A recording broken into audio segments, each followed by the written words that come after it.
हमारे channel hope for दिव्यांगजन को सब्सक्राइब करें और इस बेल आइकन को दबाएं ताकि जो भी वीडियोस दिव्यांगजनों के लिए अपलोड हो वह आप तक पहुंचे सबसे पहले।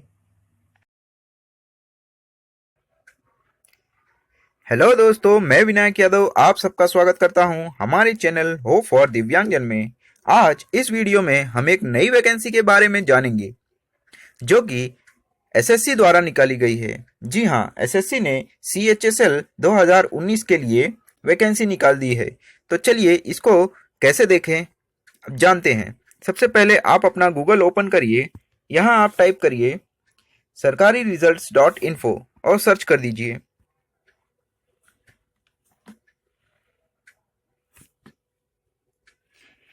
आपको कुछ इस तरह की वेबसाइट मिलेगी सरकारी results.com की। आप यहाँ लेटेस्ट जॉब कॉलम में जाइए, आप यहाँ देख सकते हैं ये रहा SSC CHSL 10+2 ऑनलाइन फॉर्म 2019। इस पर क्लिक कर दीजिए तो आपको इसके बारे में डिटेल मिल जाएगा। तो सबसे पहले हम इसके इम्पोर्टेंट डेट्स देख लेते हैं। ऑनलाइन एप्लीकेशन इसकी स्टार्ट 5 मार्च से हो चुकी है और इसकी जो लास्ट डेट ऑफ रजिस्ट्रेशन है वह 5 अप्रैल है और इसकी जो पेमेंट लास्ट डेट है 9 अप्रैल है और फीस इसकी जो ऑनलाइन लास्ट डेट है वह 7 अप्रैल है और ऑफलाइन की 9 अप्रैल है। और इसकी जो एग्ज़ाम है, जो फर्स्ट एग्ज़ाम होगी, यह 1 से 26 जुलाई तक होगी और ऑनलाइन पेपर 2 इसका जो है 29 सितंबर 2019 को होगा। एडमिट कार्ड बता दिया जाएगा आपको जब आएगा। अब इसके फीस के बारे में देख लेते हैं। जनरल और ओबीसी कैंडिडेट के लिए 100 रुपीज़ है। SC ST और फिजिकल हैंडीकैप कैंडिडेट्स के लिए कोई भी रुपए नहीं है, 0 रुपए हैं। तो हमारे दिव्यांगजन व्यक्ति जरूर से जरूर इस फॉर्म को भरें। अब हम इसके एज के बारे में देख लेते हैं। इसकी मिनिमम एज जो है 18 साल से स्टार्ट हो रही है और मैक्सिमम एज जो है 27 साल है। दिव्यांगजन व्यक्तियों को 10 साल का रिलैक्सेशन है, यानी कि 37 ईयर्स तक के दिव्यांग इस फॉर्म को भर सकते हैं। अब हम इसके एलिजिबिलिटी के बारे में देख लेते हैं। इसमें आप 10+2 यानी कि आप 12वीं पास होने चाहिए, आप इस फॉर्म को भर सकते हो। इसमें कौन कौन सी पोस्टें हैं अब देख लेते हैं हम। इसमें एक है पोस्ट लोअर डिवीजन क्लर्क और सीनियर सेक्रेटरीट असिस्टेंट, और दूसरा जो पोस्ट है वो पोस्टल असिस्टेंट, सॉर्टिंग असिस्टेंट के लिए है, और जो तीसरी पोस्ट है डेटा एंट्री ऑपरेटर के लिए है, DEO। अब हम इसके ऑफिशियल नोटिफिकेशन देख लेते हैं। उसमें दिव्यांगजनों के लिए डिटेल में दिया हुआ है। तो हम यहाँ पे आप देख सकते हैं डाउनलोड नोटिफिकेशन, इस पर क्लिक करिए। ये हमारा डाउनलोड हो चुका है CHSL का ऑफिशियल नोटिफिकेशन।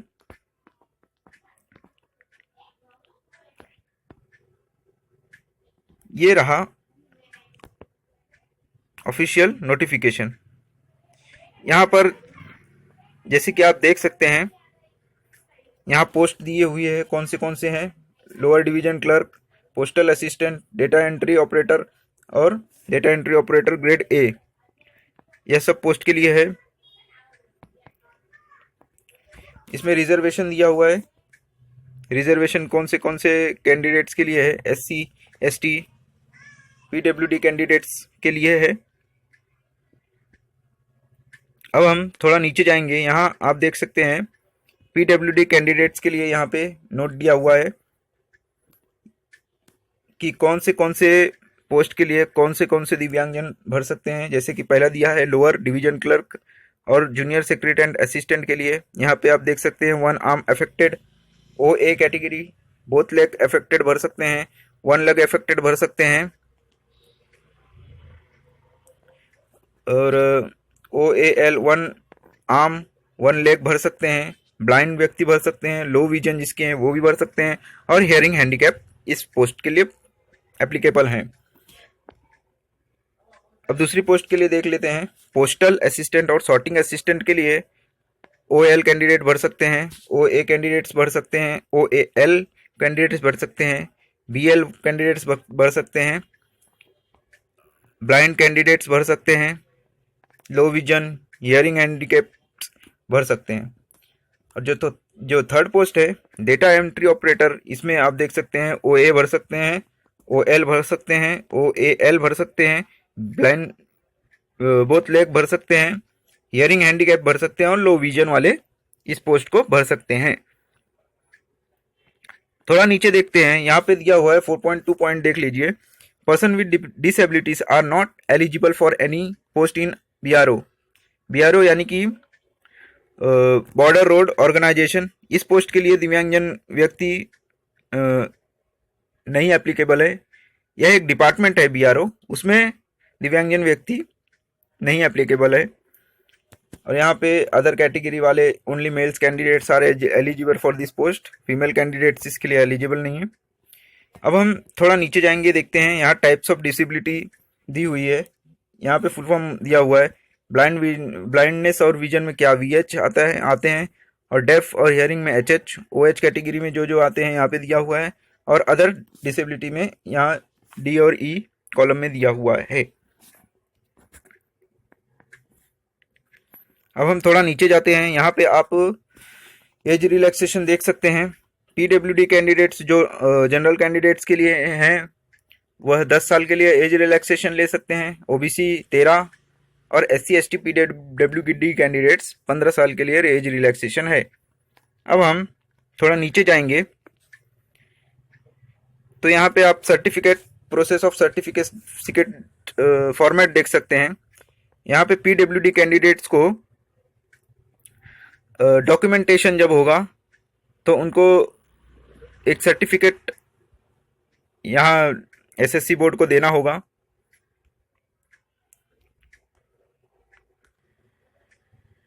जो सर्टिफिकेट आपको देना है वह आप नीचे जाओगे 35 पेज नंबर पे, यहाँ पे फॉर्मेट दिया हुआ है। इस फॉर्मेट में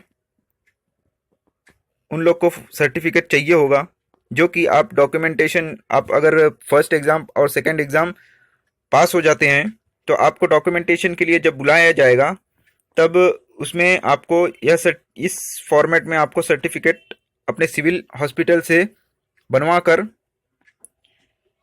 SSC बोर्ड को सबमिट करना होगा। आपकी जो आपके पास सर्टिफिकेट है वह सर्टिफिकेट नहीं चलेगी, उनको इस फॉर्मेट में सर्टिफिकेट चाहिए होता है। इसीलिए इस फॉर्मेट में आप सर्टिफिकेट अपने सिविल हॉस्पिटल से बनवा लेना जब आप फर्स्ट, सेकंड और थर्ड ईयर पास हो जाओ तब। अब हम 8 पॉइंट देखते हैं जो कि स्क्राइब से रिलेटेड है। यहाँ पे कौन कौन से व्यक्ति स्क्राइब ले सकते हैं, यहाँ पे लिखा हुआ है ब्लाइंड व्यक्ति, locomotor disability, both hand affected वाले और सेरिब्रल पैल्सी वाले व्यक्ति स्क्राइब ले सकते हैं। यहाँ पे एक नोट लिखा है, ये भी पढ़ लेना। Since the post are not identified suitable for person with both arm disability, therefore facility of scribe will not be applicable for such candidates. यानी कि BA कैंडिडेट्स के लिए ऐसी कोई वैकेंसी नहीं है, इसीलिए स्क्राइब आपको एप्लीकेबल नहीं है, यहाँ दिया हुआ है। और 8.2 जो पॉइंट है इसमें आप देख सकते हैं कि आपको यहाँ पे लिखा है in case of remaining category of person with benchmark disability the provision of scribe will be provided on production of certificate. यानी कि अगर यह ऊपर जो कैटेगरी दी हुई है इससे अलग कोई कैटेगरी अगर उनके हाथ में अफेक्टेड है या कुछ उनके हाथ में प्रॉब्लम है, उसके लिए आपको एक मेडिकल सर्टिफिकेट बनवाना होगा। अगर आप स्क्राइब चाहते हैं तो मेडिकल सिविल सर्जन से आप बनवा लीजिए तो आपको स्क्राइब मिल जाएगा। अब 8.3 पॉइंट देख लेते हैं। इसमें दिया हुआ है the candidate will have the declaration of opting for he scribe own scribe, यानी कि आपको अपना खुद का स्क्राइब ले जाना पड़ेगा, वहाँ आपको स्क्राइब नहीं मिलेगी। यहाँ पे दिया हुआ है जो स्क्राइब आप ले जाओगे उसको उसकी आईडी प्रूफ लगेगी स्क्राइब की, यह दिया हुआ है। अब 8.5 जो पॉइंट दिया हुआ है, इसमें दिया हुआ है a compensatory time of 20 minutes per hour, यानी कि स्क्राइब जो व्यक्ति ले जाएंगे उनको 20 मिनट एक्स्ट्रा दिया जाएगा, और जो व्यक्ति स्क्राइब नहीं ले जाएंगे उनको भी 20 मिनट्स मिलता ही है।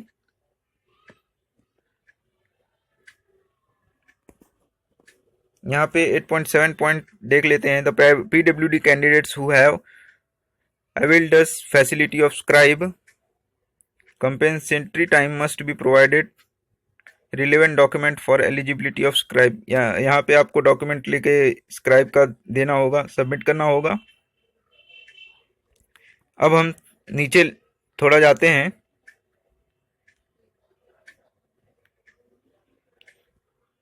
आपको क्वालिफिकेशन के बारे में तो स्टार्टिंग में ही बता दिया, क्या क्या लगेंगे। 12th पास लगने वाले हैं, और ये जो डेटा एंट्री ऑपरेटर है उसके लिए आपको 12th pass in science stream और विथ मैथमेटिक्स आपका सब्जेक्ट रहना चाहिए, तब इस पोस्ट के लिए भर सकते हो। जो ऊपर वाली पोस्ट है लोअर डिवीजन क्लर्क, उसके लिए सिर्फ 12th पास चलेंगे।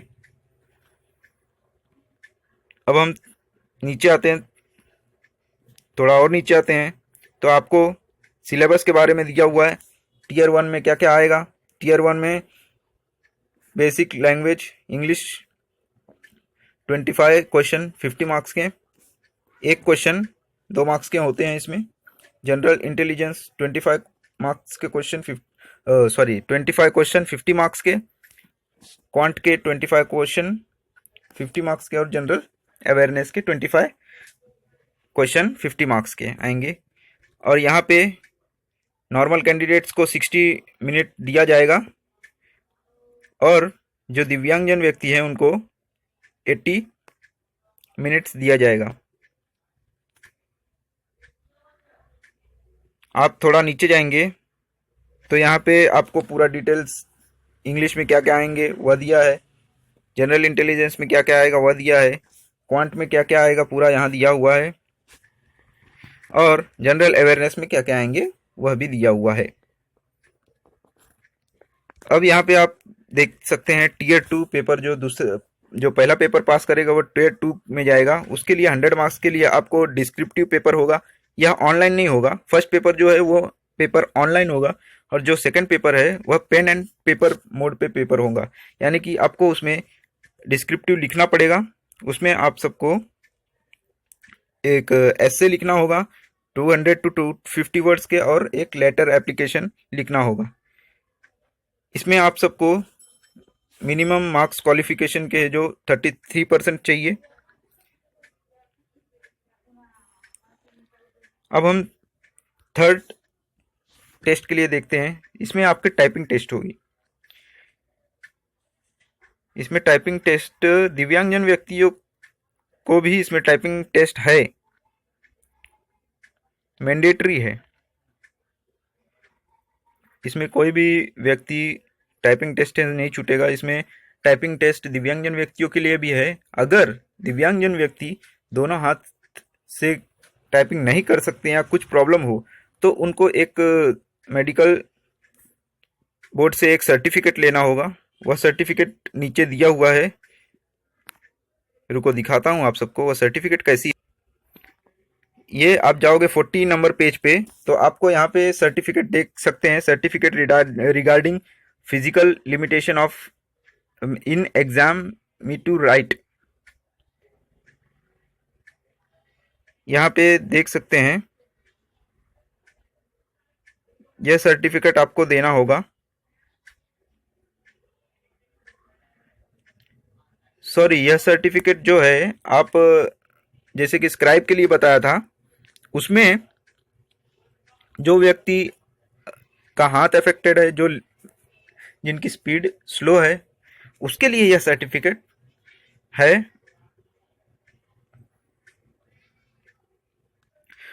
और जो टाइपिंग वाली सर्टिफिकेट है वो यहाँ पे है। आप जैसे कि देख सकते हैं 42 पेज नंबर पे। यह सर्टिफिकेट आपको एक डॉक्टर से, सिविल डॉक्टर जो सर्जन होगा उससे बनवानी होगी। कि आपका हाथ अफेक्टेड है, आप टाइपिंग नहीं कर सकते हैं, यहाँ पे आपके डॉक्टर यहाँ पे देखकर फिल कर देंगे और यहाँ पे आपकी फ़ोटो आ जाएगी और यहाँ पे सिविल सर्जन का स्टैंप यहाँ पे आ जाएगा और सिग्नेचर। तब आपकी टाइपिंग टेस्ट नहीं होगी और उसके बाद आप क्वालिफाई आप हो जाओगे तो आपको जॉब मिल जाएगी। तो दोस्तों, यह रही पूरी डिटेल CHSL 2019 की। आशा करता हूँ वीडियो आपको पूरा समझ में आ गया होगा। अगर कुछ डाउट्स होंगे तो आप कमेंट्स में पूछ लीजिए, आपके सभी कमेंट्स का आंसर मैं दूंगा। इस वीडियो को यहीं समाप्त करता हूँ। धन्यवाद।